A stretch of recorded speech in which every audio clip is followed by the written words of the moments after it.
So we have some breaking news. Donald Trump has officially selected Republican Senator J.D. Vance to be his vice presidential pick. Now, as we speak, the Republicans are celebrating this pick at the RNC that's taking place in Milwaukee, Wisconsin. They're very happy that J.D. Vance is the guy. However, this is a disastrous decision by the Trump campaign, a terrible move. And we'll talk about why in just a second. However, this is the statement that Donald Trump put out on Truth Social confirming this. He confirmed it himself. It wasn't anybody in the media. It came from Donald Trump, the man himself, saying, quote, "After lengthy deliberation and thought and considering the tremendous talents of many others, I have decided that the person best suited to assume the position of Vice President of the United States is Senator J.D. Vance of the great state of Ohio." Now, he goes on to rant about why he loves J.D. Vance and all that nonsense, as Donald Trump so often does. He's a rambling lunatic. But this is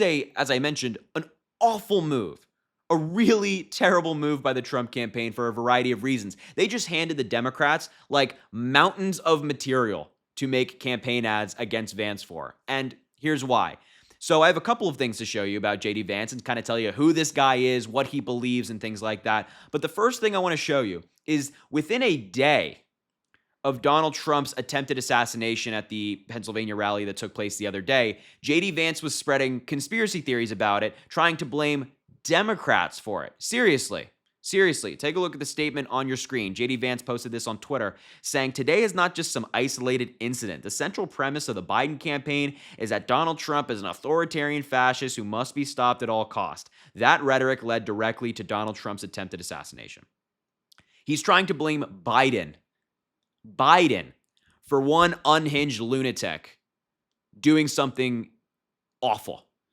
What was that about unity? Wasn't Donald Trump like spreading the word unity all on his social media platform the past couple of days, saying the country needs to unite? Now, just days after that, he's selecting a conspiracy theorist to be his VP pick, somebody who attacked the Democrats for an attempted killing of Donald Trump. Are you kidding me? That's not very unifying, is it? I don't think so. I don't get that unifying vibe from Senator J.D. Vance spreading utter garbage about the Democrats. It's not unifying. It's divisive. We all knew that Donald Trump can only keep up the unifying message for a certain amount of time. It's just not who he is. It's just not who he is. And I find it amusing, I said this yesterday in a video, that J.D. Vance thinks that the Democrats calling out Donald Trump for who he is, somebody who absolutely tried to destroy American democracy, is wrong.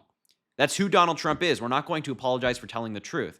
Nobody should ever commit political violence under any circumstances toward anybody. But that doesn't mean that Democrats should be dishonest about Donald Trump. It doesn't mean we should sugarcoat the reality. But apparently, according to J.D. Vance, who believes in free speech, allegedly, he takes a different view. So that's just one thing from recent days. Well, you know what? Let's take a look at what J.D. Vance has previously said about Donald Trump, the man himself. This was a graphic that that Fox News put up after J.D. Vance was selected to be Trump's VP. Surprisingly, this came from Fox News. Some of his past comments about Donald Trump are as follows, quote, "Trump might be America's Hitler. He might be a cynical a-hole, cultural heroine, reprehensible." All of these different words and statements that J.D. Vance is using to describe Donald Trump not that long ago. America's Hitler, J.D. Vance called Donald Trump. We also have a text message that J.D. Vance sent a buddy of his, J.D. Vance sent to a friend of his, that got released a couple of years ago.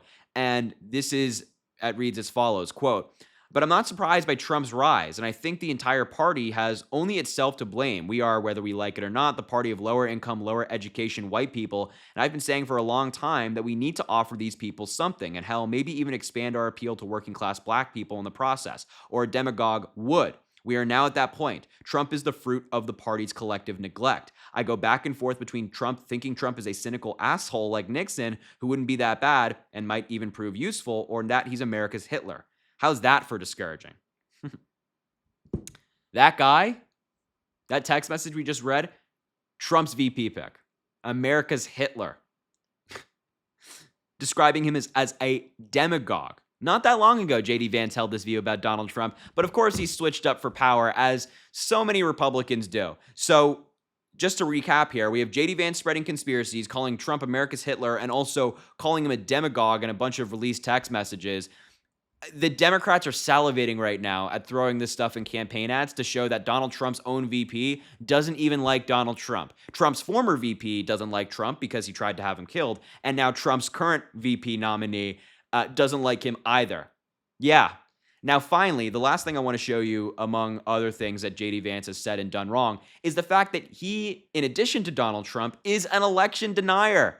He denies 2020. And he said that if he had the opportunity, he wouldn't have certified the votes. Here's a quote that JD Vance spoke about recently in February, saying, quote, "If I had been vice president, I would have told the states like Pennsylvania, Georgia, and so many others that we needed to have multiple slates of electors. And I think the U.S. Congress should have fought over it from there."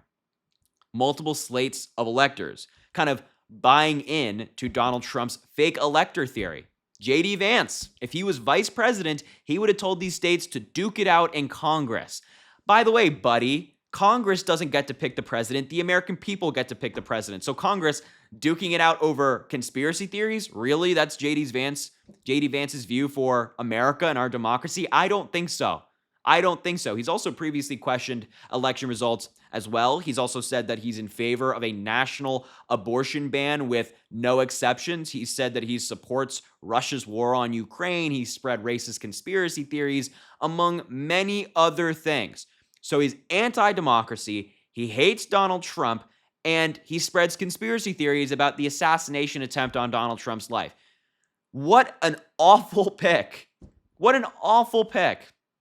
There would have been so many other Republicans who are more moderate that could appeal to those moderate voters, those people out there who are essential to any winning presidential campaign. Essential. Those kind of swing voters that go either way. They might vote one way in one election, another way in another election. Those people. And Donald Trump just gave those people the middle finger by picking an election denier, a conspiracy theorist.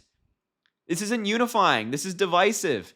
And JD Vance is uniquely unqualified to be president of the United States. And I think that it is a blessing in disguise, really, because the dichotomy that Donald Trump just drew here for us with Trump and Vance and Biden and Harris. Trump and Vance, criminal election deniers, all of that stuff with Trump. And then, of course, Vance has his own baggage, which we just talked about. And then on the Democratic side, we have Joe Biden, seasoned politician, an expert in some of these things, leader, experienced and effective, productive, getting a lot of things done. Vice President Harris has been vice president for 4 years, has been a terrific VP, a terrific role model for the United States, working tirelessly on policy, especially women's reproductive rights. And prior to being VP, she was a prosecutor. She was a district attorney. She was an attorney general. She was a senator, right? We have really qualified people with President Biden and VP Harris. And then on the Republican side, we have a criminal, sexual abuser, proven fraudster facing an additional 54 felony charges, among other things. Then we have a conspiracy theorist, an election denier, and somebody who hates Donald Trump. I mean, this is the easiest choice of our life. The easiest choice that Americans will ever have to make is this election right now when it comes to Joe Biden versus Donald Trump.